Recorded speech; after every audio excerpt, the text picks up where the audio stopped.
Iran America Israel ಸಂಘರ್ಷದಿಂದ ಭಾರತದ ಯುವ ನಾಗರಿಕರ ಮುಗ್ಧ ಜನರ ಜೇಬಿಗೆ ಬೀಳಿದೆಯಾ ಕತ್ತರಿ. ಸ್ನೇಹಿತರೆ, ಎಲ್ರಿಗೂ ನಮಸ್ಕಾರ. ಇವತ್ತು ನಾವು ಈ ಒಂದು ವಿಡಿಯೋದಲ್ಲಿ ಪ್ರಮುಖವಾದಂತಹ ಒಂದು ವಿಚಾರದ ಬಗ್ಗೆ ಚರ್ಚೆ ಮಾಡುವರಿದ್ದೇವೆ. ಈ ಒಂದು ವಿಡಿಯೋವನ್ನು ಆರಂಭ ಮಾಡೋದಕ್ಕಿಂತಲೂ ಮೊದಲು ಈ ಒಂದು ವಿಡಿಯೋವನ್ನು ನೀವು ಮೊದಲನೇ ಬಾರಿ ವೀಕ್ಷಣೆ ಮಾಡುವವರಾಗಿದ್ದರೆ ಖಂಡಿತವಾಗಿಯೂ ಈ ಒಂದು ಚಾನಲನ್ನು ಸಬ್ಸ್ಕ್ರೈಬ್ ಮಾಡ್ಕೊಂಡು ನೋಡಿ. ಮಾತ್ರ ಅಲ್ಲ, ನಿರಂತರವಾಗಿ ಇಂತಹ ಅಪ್ಡೇಟ್ಗಳನ್ನು ನಿಮ್ಮ ಮುಂದೆ ತರುವಂತಹ ಪ್ರಯತ್ನವನ್ನು ನಾವು ಮಾಡ್ತೀವಿ.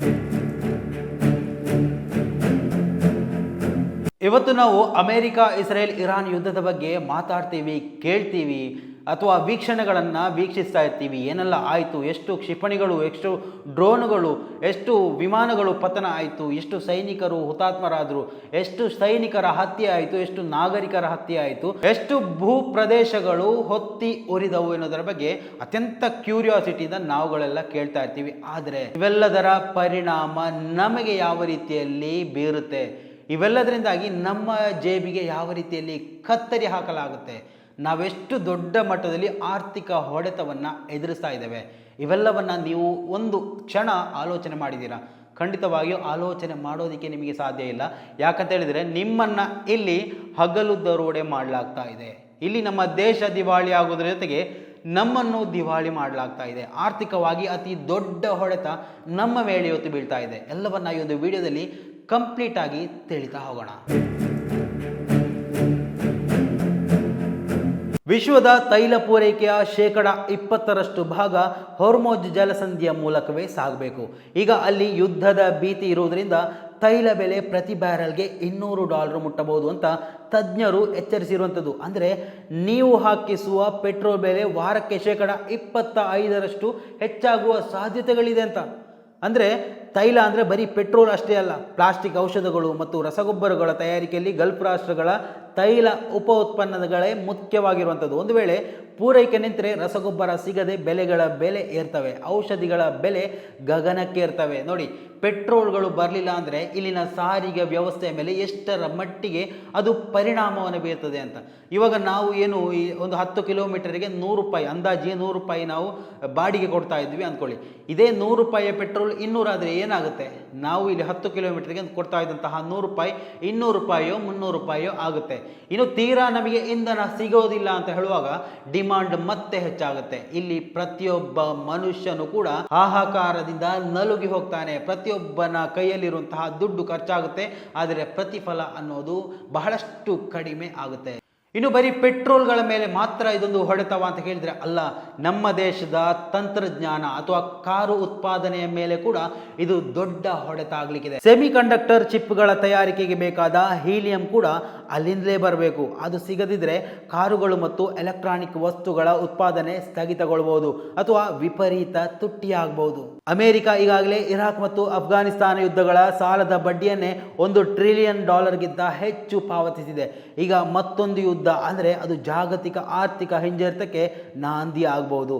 ಯುದ್ಧ ಯಾರದೇ ಆಗಿರಲಿ, ನಷ್ಟ ಮಾತ್ರ ಸಾಮಾನ್ಯ ಜನರಿಗೆ. ಬರೀ ಸಾಮಾನ್ಯ ಜನರಿಗೆ ಅಂತ ಹೇಳಿದರೆ ಸಾಧ್ಯ ಇಲ್ಲ, ಸುತ್ತಮುತ್ತಲಿನ ದೇಶಗಳಿಗೆ. ಈ ಒಂದು ಮಧ್ಯಪ್ರಾಚ್ಯದಲ್ಲಿ ಆಗ್ತಾ ಇರುವಂತಹ ಯುದ್ಧದಿಂದಾಗಿ ಅಮೆರಿಕ ದೊಡ್ಡಣ್ಣ ಎನ್ನುವಂತಹ ಒಂದು ರಾಜ್ಯ, ಅವರು ಎಷ್ಟೇ ಸಾಲ ಮಾಡಿದರೂ ಅವರ ಆರ್ಥಿಕತೆಗೆ ಒಂಚೂರು ಹೊಡೆತ ಆಗೋದಿಲ್ಲ. ಆದರೆ ಇಲ್ಲಿ ಹೊಡೆತ ಆಗುವಂಥದ್ದು ನಮ್ಮ ಭಾರತ ದೇಶದಂತಹ ಸಣ್ಣ ಪುಟ್ಟ ದೇಶಗಳಿಗೆ. ಆರ್ಥಿಕವಾಗಿ ದೊಡ್ಡ ಹೊಡೆತ ಆಯಿತು ಅಂದರೆ 140 ಕೋಟಿ ಜನಸಂಖ್ಯೆ ಇರುವಂತಹ ನಮ್ಮ ದೇಶ ಯಾವ ರೀತಿಯಲ್ಲಿ ಪರಿತಪಿಸಬಹುದು ಎನ್ನುವುದನ್ನು ಒಂದು ರೀತಿಯಲ್ಲಿ ಊಹಿಸಿ ನೋಡಿ. ನಾವಿಲ್ಲಿ ಇರಾನ್ ಪಕ್ಷದಲ್ಲಿ ನಿಂತರೂ ಕೂಡ, ಅಮೆರಿಕ ಪಕ್ಷದಲ್ಲಿ ನಿಂತರೂ ಕೂಡ, ಇಸ್ರೇಲ್ ಪಕ್ಷದಲ್ಲಿ ನಿಂತರೂ ಕೂಡ ಅವರು ಯುದ್ಧ ಮಾಡುವಂಥ ಸಂದರ್ಭದಲ್ಲಿ ಅನ್ಯಾಯ ಆಗೋದು ನಮಗೆ.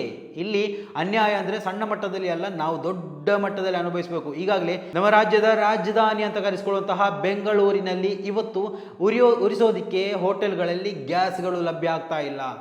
ಅಂದರೆ ಎಷ್ಟರ ಮಟ್ಟಿಗೆ ನಮ್ಮ ದೇಶ ನೋಡಿ ಆರ್ಥಿಕವಾಗಿ ಹಿಂದುಳಿಯುತ್ತೆ. ಅಂದರೆ ಎಷ್ಟು ದೊಡ್ಡ ಹೊಡೆತ. ಒಂದು 10 ವರ್ಷ ನಾವು ಹಿಂದಕ್ಕೆ ಹೋಗ್ಬಿಡ್ತೀವಿ.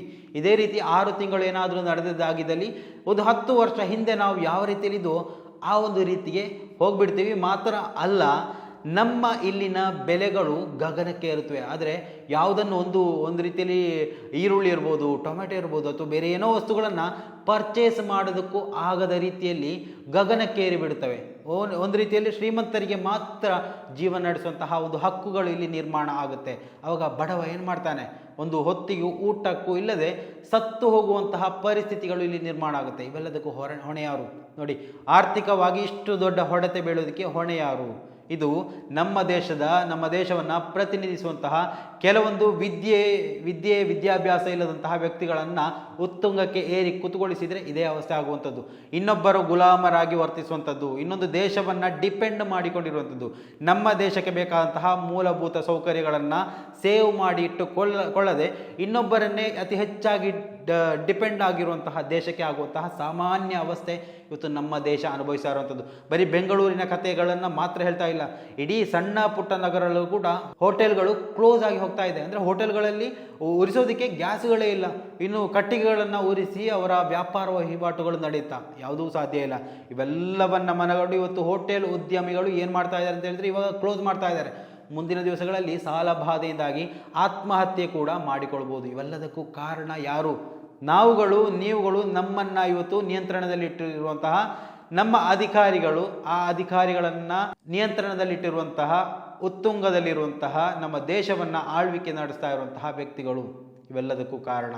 ಸೊ ನಮ್ಮ ದೇಶ ಈ ರೀತಿ ಅಧಪತನಕ್ಕೆ ಹೋಗಬೇಕು ಅಂದರೆ ಎಲ್ಲೋ ಯುದ್ಧ ನಡೀತಾ ಇದೆ, ನಮ್ಮ ದೇಶ ಇವತ್ತು ಹಾಹಾಕಾರದಿಂದ ನಲುಗ್ತಾ ಇದೆ. ಇದ್ಯಾವುದು ಕೂಡ ಅರ್ಥ ಆಗಬೇಕು ಅಂದರೆ ಒಂದು ಹೊತ್ತಿನ ಊಟಕ್ಕೆ ಕಷ್ಟಪಡಬೇಕು. ಅದುವರೆಗೂ ನೀವು ನಿಮ್ಮ ಪಕ್ಷಕ್ಕೆ, ನಿಮ್ಮ ಜನರಿಗೆ ಜೈಕಾರವನ್ನು ಹಾಕ್ಕೊಳ್ತಾನೆ ಇರ್ತೀರ. ಆದರೆ ನಮ್ಮ ಕಾಲಬುಡಕ್ಕೆ ಯಾವತ್ತು ಬರುತ್ತೋ ಅವತ್ತು ನಿಮ್ಮ ತಲೆಗೆ ಬರುತ್ತೆ, ನಾವು ಮಾಡಿದ್ದು ದೊಡ್ಡ ತಪ್ಪು.